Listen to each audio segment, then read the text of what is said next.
Bible ಹೇಳುತ್ತದೆ, ನೀತಿವಂತನ ಕಷ್ಟಾರ್ಜಿತವು ಜೀವದಾಯಕವು. ಹೆಂಗಾಯ್ತಂತೆ? ಬಲಹೀನದ ಮೇಲೆ ಪಾಪ ಶಾಪ ಎಲ್ಲ ಬಲಹೀನದ ದೇವರು ತೆಗೆದಾಕಿ ನಮ್ಮನ್ನು ನೀತಿವಂತರಾಗಿ ಮಾರ್ಪಡಿಸಿದ ಮೇಲೆ, ನಾವು ನೀತಿವಂತರಾಗಿ ದೇವರ ಕೃಪೆಯಲ್ಲಿ ನಿಂತ್ಕೊಂಡಿದ ಮೇಲೆ, ನೀನು ದುಡಿಯುವಂತ 1 ರೂಪಾಯಿ ಆಗಲಿ ಅದು ಜೀವಂತವಾಗಿರ್ತದೆ. ಆಮೇಲೆ ಜೀವಂತವಾಗಿದ್ದು ಹೆಂಗಿರ್ತದೆ? ಹಂಗೆ ಇರ್ತದ? ಅಲ್ಲೇ ಇರ್ತದ? ಜೀವಂತ ಈ ಗಿಡ ಇದೆ, ಇದಕ್ಕೂ ಜೀವ ಇದೆಯಾ?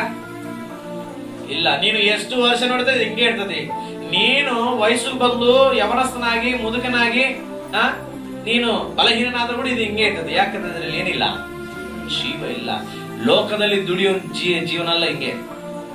ಅವ್ರ ಏನೇ ದುಡಿತೀವಿ ಅಂದ್ರೆ ಚಚ್ಚಿ ಬಡ್ದಂಗ ಏನೇ ಮಾಡ್ತಿದ್ರು ಅವ್ರು ಹಂಗೆ ಇರ್ತಾರ.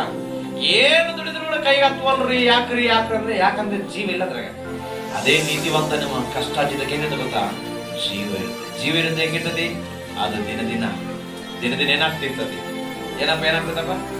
ದಿನ ಅಭಿವೃದ್ಧಿ ಹೊಂದುತ್ತೆ. ಯಾಕಂದ್ರೆ ನೀತಿವಂತನ ಕಷ್ಟಾರ್ಜಿತದಲ್ಲಿ ಯಾರಿರ್ತಾರಂದ್ರೆ ದೇವರು ಅವರ ಜೊತೆಗೆಲ್ಲಿದ್ದು ಅವರ ಕೈ ಕಷ್ಟಾರ್ಜಿತವನ್ನು ಆಶೀರ್ವದಿಸಿ ಅವರ ಕಷ್ಟಾರ್ಜಿತ ಅವರೇ ಅನುಭವಿಸಕ ದೇವರು ಮಾಡ್ತಾನೆ. ಆಮೇಲೆ ಅಲ್ಲ ಆಗಲಿ ಯಾವ ಲೋಕದಲ್ಲಿರುವ ಮೋಸಗಾರ ಆಗಲಿ ಯಾರು ನಮ್ಮ ಹಣ ಕದ್ದುಕೊಳ್ಳದಾಗ ದೇವರು ಕಾಪಾಡಿ ನಮ್ಮ ಕಷ್ಟದ ನಾವೇ ತಿಂದು ತೃಪ್ತಿ ಹೊಂದಿ ಆಶೀರ್ವಾದ ಹೊಂದುವಂತೆ ಮಾಡ್ತಾನೆ. ಆಮೇಲೆ ಅಲ್ಲೂಯ್ಯ.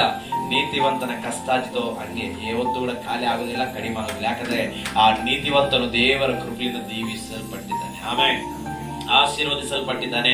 ಅದಕ್ಕೋಸ್ಕರ ಈ ಕೃಪೆ ನಿಮ್ಗೆ ಬೇಕಾ? ಆಶೀರ್ವಾದ ಬೇಕಾ? ತೃಪ್ತಿ ಬೇಕಾ? ಏನ್ರಿ ಬೇಕಂದ್ರೆ ನಾನು ಅಂತಿದ್ದೀನಲ್ಲ, ದೇವರ ಸನ್ನಿಧಿಯನ್ನು ಹಿಂಬಾಲಿಸ್ರಿ. ಆಮೇಲೆ ದೇವರ ಸನ್ನಿಧಿಯನ್ನು ಹಿಂಬಾಲಿಸ್ರಿ. ದೇವರ ಸನ್ನಿಧಿ ಹುಡುಗರಿ. ಆತನ ನೀತಿಗಾಗಿ, ರಾಜ್ಯಕ್ಕಾಗಿ ತವಕ ಪಡ್ರಿ. ಅವಾಗ ನಿಮ್ಮ ಎಲ್ಲ ಆಶೆಗಳು ದೇವರು ಪೂರೈಸ್ತಾನೆ. ಆಮೇಲೆ